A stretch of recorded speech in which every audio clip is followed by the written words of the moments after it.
नमस्कार, जय हिंद। मैं अंकित मिश्र एक बार फिर से हार्दिक स्वागत करता हूं आपके अपने चैनल एग्जाम तक पर। जैसा कि दोस्तों आप सब भली भांति जानते हैं कि जेल वार्डर और फायरमैन के एग्जाम की डेट यहां पर दोस्तों कंफर्म हो चुकी है और आपका एग्जाम 19 दिसंबर को होना है। यहां पर दोस्तों ध्यान देंगे कि यूपीएसआई की भी आपकी जल्द से जल्द वैकेंसी आ जाएगी। आगे आपके यूपी लेखपाल का भी एग्जाम होना है। यूपी पीसीएस और यूपी आरओ और एआरओ वाले भी इस क्लास को देख सकते हैं, क्योंकि आपके जो पेपर होता है उसमें भी जो हिंदी के क्वेश्चन आते हैं वो लगभग सेम टाइप के रहते हैं। दोस्तों एमपी जेल प्रहरी, बिहार एसआई, उनके भी आपके एग्जाम में हिंदी के क्वेश्चन आएंगे, तो सभी इस क्लास को देख सकते हैं, क्योंकि यहाँ पर जितने भी क्वेश्चन कराए जाएंगे सारे आपके प्रीवियस ईयर के क्वेश्चन रहेंगे और बहुत ही इंपॉर्टेंट क्वेश्चन होने वाले हैं। तो आप लोग इससे अपने तैयारी को भी परख लेंगे कि कितनी हमारी तैयारी हो चुकी है, और जो क्वेश्चन आपको नहीं आ रहे हैं वो क्वेश्चन आपको लिखकर याद भी कर लेना है, क्योंकि यही क्वेश्चन है जो बार बार परीक्षा में देखने को मिलते हैं। तो चलिए दोस्तों देर न करते पहले क्वेश्चन की तरफ चलते हैं। तो यहाँ पर पहला क्वेश्चन है दोस्तों कि भाषा की सबसे छोटी इकाई किसे कहते हैं। भाषा की सबसे छोटी इकाई किसे कहते हैं।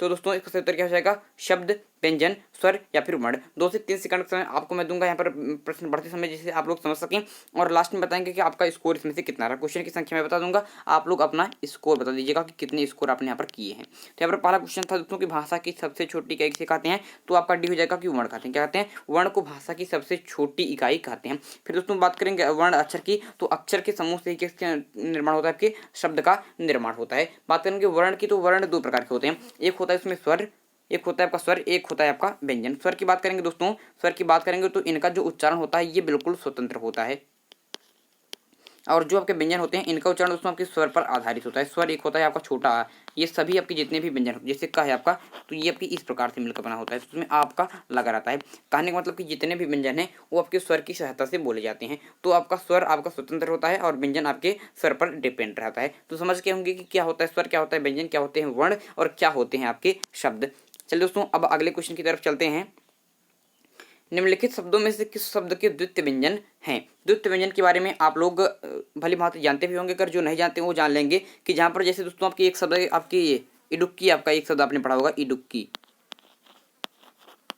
देखिए का 2 बार आ गया, तो ये आपका द्वितीय व्यंजन होता है। समझ गए होंगे बिल्कुल भली भांति समझ गए होंगे। तो यहाँ पर देखेंगे जैसे आपका एक शब्द आता है बिल्ली, तो 2 बार ला आ गया, तो क्या हो जाता है आपका, ये आपका द्वितीय व्यंजन हो जाते हैं। तो निम्नलिखित शब्दों में से किस शब्द में द्वितीय व्यंजन है। इलाहाबाद में बिल्कुल नहीं, पुणे में बिल्कुल नहीं, उत्तम बिल्कुल नहीं, दिल्ली में जिस प्रकार बिल्ली होता है उसी प्रकार से दिल्ली होता है, तो ये आपका द्वितीय व्यंजन हो जाएगा। बहुत ही ज्यादा इंपॉर्टेंट क्वेश्चन है।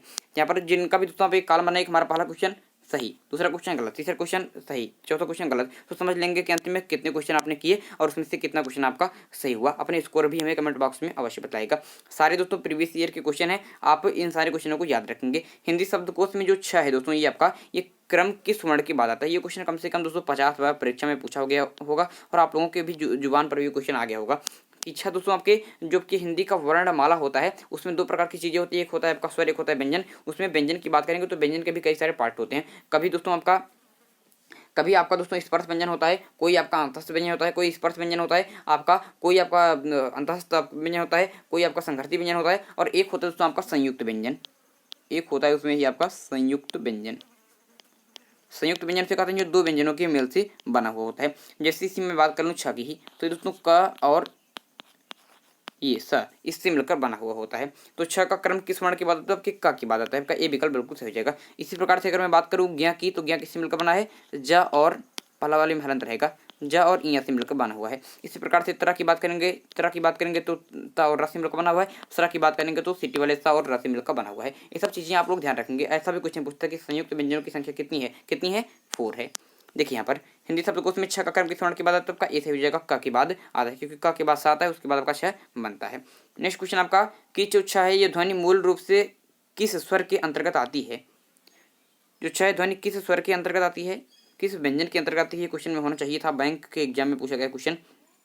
मूल स्वर, घोष वर्ण, संयुक्त वर्ण या फिर आपका तालव्य। तो दोस्तों आपका 6 की बात करेंगे तो ये आपका एक क्या है, एक प्रकार का आपका संयुक्त वर्ण हो जाएगा। पहली बात तो ये मूल स्वर होगा ना, क्योंकि ये स्वर है ही नहीं आपका। ये प्रकार क्या आपका, ये एक प्रकार का आपका व्यंजन है। क्या आपका व्यंजन है। मूल स्वर क्या कौन से होते हैं, मूल स्वर आपके 4 होते हैं, अ, उ, ई और री। इन्हीं से मिलकर आपके संयुक्त और आपके दीर्घ स्वर बनते हैं। जैसे आ से साथ आ मिलकर बड़ा आ बन जाता है, दीर्घ स्वर हो जाता है। उ के बाद उ मिलकर बड़ा उ बन जाता है, दीर्घ स्वर। ई के बाद ई मिलकर ये आपका छोटा ई है दोस्तों। ये जो है दोस्तों आपका मैं आपको दिखा रहा हूँ, ये मैंने आपको जो बना दिया है ये आपका छोटा ई रहेगा। ये आपका क्या रहेगा, छोटा ई रहेगा। तो आपका ई और ई मिलकर आपके बड़ी ई का निर्माण करते हैं, बड़ी ई का निर्माण करते हैं, आप लोग जानते होंगे। फिर आपके ये आपके क्या हो जाएंगे, ये आपके मूल स्वर हो जाएंगे। फिर वो जो बनते हैं आपके जैसे बड़ा आ, बड़ी ई, बड़ा ऊ, ये सब आपके दीर्घ स्वर होते हैं। अगर आ के साथ ई को मिला दें तब आपका दोस्तों बन जाता है आपका ए, और आ के साथ ऊ को मिला दें तो बन जाता है आपका ओ। ये आपके संयुक्त स्वर हो जाते हैं। तो सब बातें आप लोगों को भली भांति पता होनी चाहिए और आप में से अधिक लोगों को इसको पता भी होगा। यहाँ पर दोस्तों नेक्स्ट क्वेश्चन की तरफ चलेंगे। इस क्वेश्चन का सही उत्तर हो जाएगा संयुक्त वर्ण होता है, किस प्रकार से, का और सा से मिलने से बनता है। ये मैंने आपको पीछे बता ही दिया है। सारे क्वेश्चन दोस्तों फुल एनालिसिस करके यहाँ पर मैं आपको बताऊंगा, जिससे कि 1 से 4 से 5 क्वेश्चन आपके कंप्लीट हो जाएंगे। और ये सेशन की बात करें दोस्तों, ये सेशन आपके 18 से 20 मिनट का सेशन रहेगा। जितने भी क्वेश्चन कवर कर पाएंगे, जो नहीं कर पाएंगे उसको अगले क्वेश्चन में, अगले आपके वीडियो में करेंगे। यहाँ पर दोस्तों मैं बता देना चाहता हूँ कि इससे पहले भी मैंने इसकी 2 क्लासें ली थी। अगर आपने इस क्लासों को देखना चाहते हो तो इसी वीडियो के डिस्क्रिप्शन बॉक्स में पूरे प्लेलिस्ट की लिंक मिल जाएगी, जाकर देख लीजिएगा। ये दोनों क्वेश्चन आपके वर्णमाला से संबंधित क्वेश्चन, सारी वर्णमाला से हमने चैप्टर वाइज क्वेश्चन स्टार्ट किया था, लेकिन अब आपके एग्जाम डेट सामने है तो यहाँ पर मैं आपको पूरे मिक्स करके क्वेश्चन करा रहा हूँ, जो बहुत ही ज़्यादा इंपॉर्टेंट सिद्ध होने वाली है। तो यहाँ पर देखने का प्रयास करेंगे अगला क्वेश्चन की विराम का अर्थ क्या है। विराम का अर्थ क्या है दोस्तों, विराम का अर्थ होता है ठहरना या फिर रुकना। क्या होता है, ठहरना या फिर रुकना। विराम की दोस्तों बात करें तो ये विराम चिन्ह जो एक चैप्टर होता है वहाँ से क्वेश्चन पूछा गया है, और ये एक बहुत ही इंपॉर्टेंट चैप्टर भी होता है। यहाँ पर जितने भी आपके 20 प्रकार के बताए गए हैं, कामता प्रसाद गुरु के अनुसार 20 प्रकार की संख्या बताई गई है विराम चिन्हों की। ये बताया गया कि इन्होंने बताया इसको अंग्रेजी से लिया गया है। तो कामता प्रसाद गुरुजी ने बताया कि हिंदी में कुल 20 जो विराम चिन्ह होते हैं ये आपके इंग्लिश मतलब अंग्रेजी भाषा से लिए गए हैं, और उसमें जो आपका पूर्ण विराम है उसी में अंतर है। क्योंकि इंग्लिश में पूर्ण विराम इस प्रकार से होता है और हिंदी में पूर्ण विराम इस प्रकार से होता है, उसी को इसमें से उन्होंने अंतर बताया है। और विराम का अर्थ उन्होंने क्या बताया, ठहरना या फिर रुकना। अगर इस प्रकार से पूछे कि कामता प्रसाद गुरु के अनुसार आपके विरामों की संख्या कितनी है, तो 20 है। कहाँ से लेकर, शब्द से लेकर, किस भाषा से लेकर, तो अंग्रेजी भाषा से। नेक्स्ट क्वेश्चन देखेंगे यहाँ पर तुम ध्यान से कि श्री कामता प्रसाद गुरु जी के अनुसार, श्री कामता प्रसाद जो गुरु जी हैं इनके अनुसार विराम चिन्हों को किस भाषा से लिया गया माना गया। अभी पीछे बताया कि अंग्रेजी भाषा से। बहुत ही ज़्यादा इंपॉर्टेंट यहाँ पर ये क्वेश्चन। दोस्तों मैं आपसे बता देना चाहता हूँ कि अंग्रेजी की लिपि क्या होती है। तो अंग्रेजी की लिपि आपकी रोमन होती है, भी परीक्षा में वगैरह पूछा जाता है। और दोस्तों यहाँ पर हिंदी की लिपि क्या होती है, आपकी देवनागरी होती है, देवनागरी होती है। और एक भाषा और है जिसकी लिपि भी आपकी देवनागरी होती है, किसकी, आपकी बिल्कुल सही, नेपाली। हिंदी यहाँ पर नेपाली आपके इनके अलग अलग भाषाएं, अलग अलग बोलियों की बात कर रहे हैं। तो एक बात मैं आपको बहुत ही स्पष्ट तरीके से बता देना चाहता हूँ, जो परीक्षा में कई बार देखने को मिला है। तो इसको आप नोट कर लीजिएगा अपनी नोटबुक में, क्योंकि ये बहुत बार परीक्षा देखने को में मिली है। दोस्तों बात करेंगे, थोड़ा सा मैं संविधान की तरफ आपको ले चल रहा हूँ हिंदी के बारे में, कि हिंदी के दोस्तों आपके जो संविधान अगर आपने पढ़ा होगा तो दोस्तों जो उसमें 8वीं अनुसूची होती है, कुल 12 अनुसूचियाँ होती हैं, उसमें जो आपकी 8वीं अनुसूची होती है उसमें दोस्तों आपके ऑफिशियल लैंग्वेज मतलब कि भाषा के बारे में यहाँ पर आपको बताया जाता है। उसमें भाषा की बात करेंगे दोस्तों, इस समय आपके कितनी भाषाएं सूची में, आपके 22 भाषाएं आप लोग जानते होंगे। लेकिन पहले ये आपकी 14 ही भाषा हुआ करती थी। 15वीं भाषा के रूप में किसे जोड़ा गया, तो 15वीं भाषा के रूप में 21वें संविधान संशोधन के अंतर्गत आपके सिंधी भाषा को जोड़ा गया था। फिर दोस्तों आपका 71वां संविधान संशोधन हुआ, 71वां संविधान संशोधन हुआ, और इसमें दोस्तों आपके कितनी भाषाएं, आपकी 3 भाषाएं और जोड़ ली गई। कौन कौन सी, आपके एक है आपका नेपाली, एक है दोस्तों आपका मणिपुरी,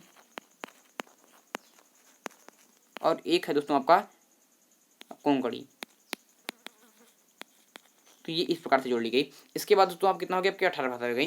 फिर दोस्तों लास्ट में आपके 92वें संविधान संशोधन के द्वारा, इसको दोस्तों आप किस प्रकार से याद रखेंगे, 21वां 71वां याद रखेंगे। तो 21 और आपके 71 जोड़ेंगे तो जाएगा 92। तो 92 संविधान संशोधन के द्वारा किसको जोड़ा गया, इस पर ट्रिक से याद कर सकते हैं। आपकी 4 भाषा जोड़ी गई, और इसका ट्रिक हो जाएगा दोस्तों आपका, इसका ट्रिक हो जाएगा आपका SDM बी। दोस्तों आपका जो आपका जिला में सबसे आपका बड़ा अधिकारी होता है आपका DM, उससे आपके नीचे का होता है SDM। तो SDM क्या होता है, B क्वालिटी का होता है, A नहीं B। तो इस प्रकार से आप इसको ऐसी बात नहीं कि इसको आप समझ सकते हैं इस प्रकार से।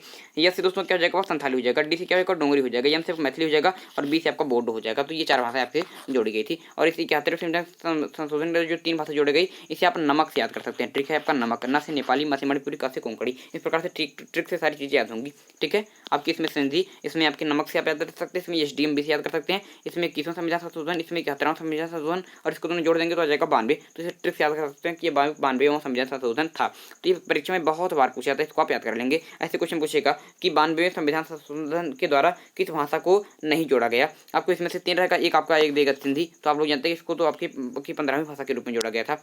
तो ये आपको अपने नोटबुक में नोट कर लीजिएगा, बहुत बार परीक्षा में आपको पूछा भी गया है। देखिए यहाँ पर दोस्तों नेक्स्ट क्वेश्चन की श्री कामता प्रसाद गुरु के अनुसार विराम चिन्हों की संख्या कितनी है, आपकी 20 है, पीछे बताया मैंने, बहुत इंपॉर्टेंट है।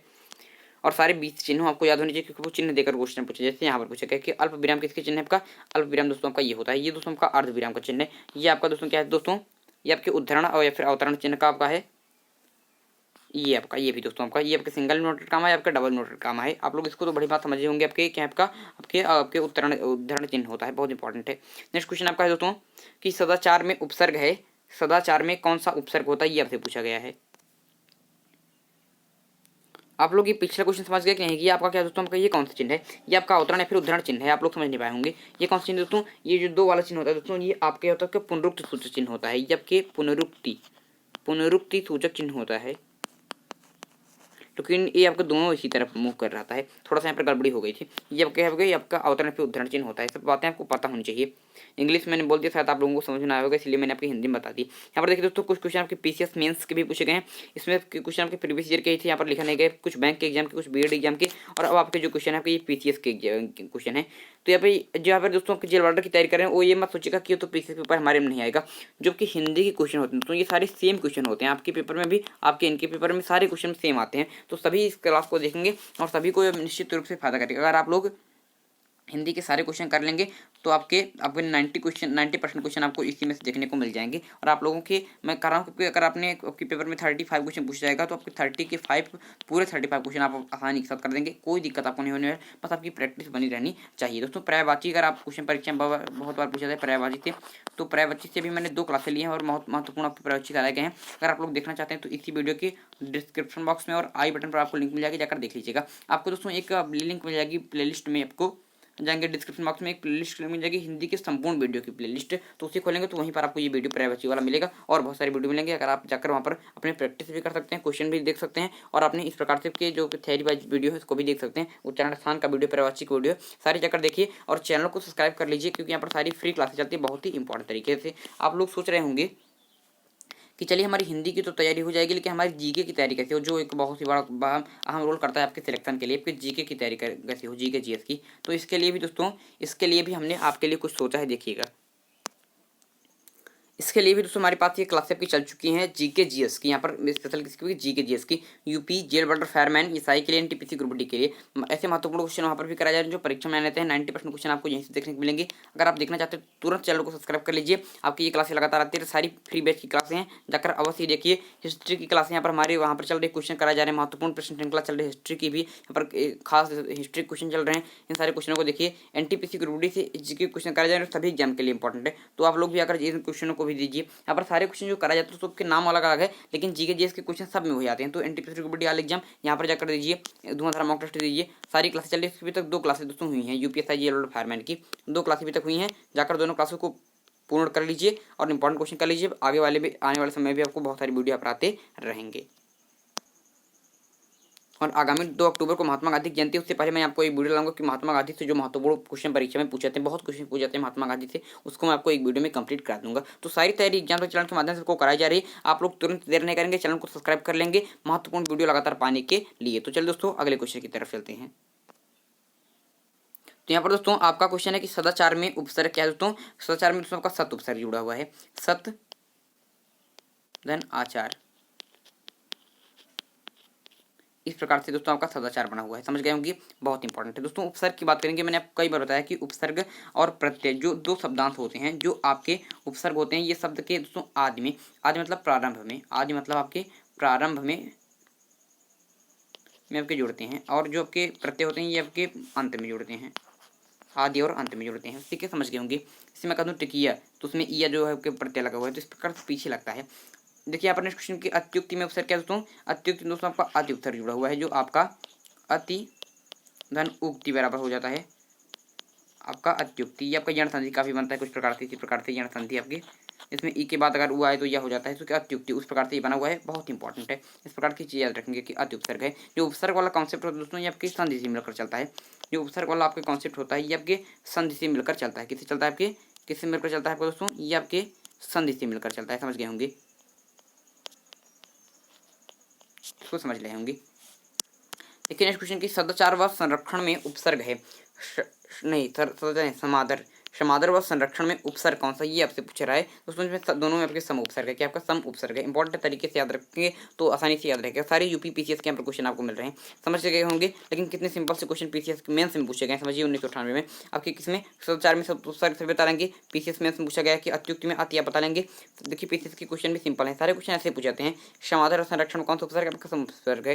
देखिए सारे क्वेश्चन इंपॉर्टेंट है। यहाँ पर अगला क्वेश्चन भी पीसीएस से ही है, पीसीएस से और लोअर आपके लोअर मेंस में पूछे गए सारे क्वेश्चन आपके लेवल के हैं। देखिए प्रत्युपकार, प्रतिदिन व प्रत्युपदेश में कौन उपसर्ग निहित है, कौन सा उपसर्ग आपका निहित है, ये आपसे पूछा जा रहा है। तो सब में आपका इसमें प्रति उपसर्ग है, किसमें आपका प्रति उपसर्ग है। मैंने आपको बता दिया कि उपसर्ग कॉन्सेप्ट आपके संधि से मिलकर चलता है। कहने का मतलब यहाँ पर जितने भी मैं आपको क्वेश्चन कर रहा हूँ सारे आपके यूपी एसआई के भी क्वेश्चन, इसमें कुछ प्रीवियस ईयर क्वेश्चन है, कुछ जेल ऑर्डर फायरमैन के, कुछ पीसीएस के क्वेश्चन है, कुछ आरओ और एआरओ के क्वेश्चन है। मतलब सारे क्वेश्चन मिलाकर मैं यहाँ पर क्वेश्चन बनाया हुआ हूँ जो आपके लिए इंपॉर्टेंट सिद्ध होंगे, कोई भी क्लास को छोड़ेंगे। देखिए यूपी पीजीटी के भी क्वेश्चन है, मतलब कि सारे क्वेश्चन आपके इसमें से निहित हैं। बहुत इंपॉर्टेंट है ये, आपकी मॉक टेस्ट है, कोई नहीं छोड़ेगा बिल्कुल अंत तक। देखिए आपके अंदर अगर आपने 10 दिन ये मॉक टेस्ट अपने यहाँ पर जितने 10 वीडियो आएंगे 10 का वीडियो आपने देख लिया तो आप लोग का एक अलग ही लेवल हिंदी का हो जाएगा। और आप लोगों का सपोर्ट बन रहा है तो 10 से अधिक भी मॉक टेस्ट में लेकर आऊँगा, घबराने की कोई आवश्यकता नहीं है। नेक्स्ट क्वेश्चन है कि हिंदी भाषा में वचन कितने प्रकार के होते हैं। दोस्तों वचन की बात करेंगे तो हिंदी में वचन आपके मात्र 2 ही होते हैं। संस्कृत में वचन 3 थे, एक वचन, द्विवचन, बहुवचन। लेकिन आपके हिंदी में वचन 2 होते हैं, एक वचन और बहुवचन। इसी प्रकार से लिंग भी 2 ही होते हैं आपके, या फिर तो आपको या फिर दोस्तों कहते हैं कि सजीव है या फिर निर्जीव है। उसमें लिंग नहीं, एक या तो कहते हैं वो आपकी पुरलिंग है या फिर स्त्रीलिंग है, इसमें निर्जीव वाली कोई बात नहीं कही गई है। तो स्त्रीलिंग पुरलिंग 2 ही लिंग भी हैं। नेक्स्ट क्वेश्चन कि लिंग की दृष्टि में दही क्या है। दोस्तों दही जो है एक साथ आपका ये पुरलिंग होता है और ये एक स्पेशल कॉन्सेप्ट है, अपवाद के रूप में आता है दही। जैसे कि जो आपके दही जो तो दही होता है, फिर हाथी की बात करें तो फिर बड़ी होने के बाद भी, इकारांत होने के बाद भी ये आपकी पुरलिंग होते हैं, ये आपके अपवाद की शुरुआत है, इसको आप याद कर लेंगे। नेक्स्ट क्वेश्चन कि यहाँ पर लिंग से बताइए दिया कि हिंदी में कितने लिंग है। आपके हिंदी मात्र 2 ही लिंग होते हैं, पर अन्य लिंग की बात नहीं कही गई। कितने आपके 2 लिंग, या फिर आपकी स्त्रीलिंग या फिर आपके पुरलिंग। निर्जीव आपकी जो होती है उसकी बात यहाँ पर नहीं की गई है। देखिए यूपी पीजीटी के भी क्वेश्चन है, सारे क्वेश्चन बहुत ही इंपॉर्टेंट तरीके से हैं और यही सारे क्वेश्चन हैं जो आपके पेपर में बार बार देखने को मिलते हैं। सारे प्रीवियस ईयर क्वेश्चन है। और अगर ये वीडियो आपको अच्छा लग रहा है तो वीडियो को लाइक करना ना भूलेगा, चैनल को सब्सक्राइब कर लीजिए क्योंकि यहाँ पर इसी प्रकार के लगातार वीडियो आपको मिलते रहते हैं। और आई बटन पर डिस्क्रिप्शन बॉक्स में को संपूर्ण हिंदी की प्लेलिस्ट है, जाकर देखिए, बहुत इंपॉर्टेंट क्वेश्चन है। और जो जीके जीएस और आपके जीके जीएस के जो मॉक टेस्ट चला जा रहे हैं उन टेस्टों को आपको छोड़ना बिल्कुल भी नहीं है। देखिए अपने क्वेश्चन निम्नलिखित में से कौन स्त्रीलिंग शब्द है, कौन सा स्त्रीलिंग शब्द है। ये क्वेश्चन मैं आपके लिए दोस्तों छोड़ता हूँ होमवर्क के लिए। आप सब जानते हैं हमारी यादों से मैं आपको एक क्वेश्चन होमवर्क में देता हूँ, तो ये क्वेश्चन आपका होमवर्क में रहेगा कि निम्नलिखित में से कौन सा स्त्रीलिंग शब्द है।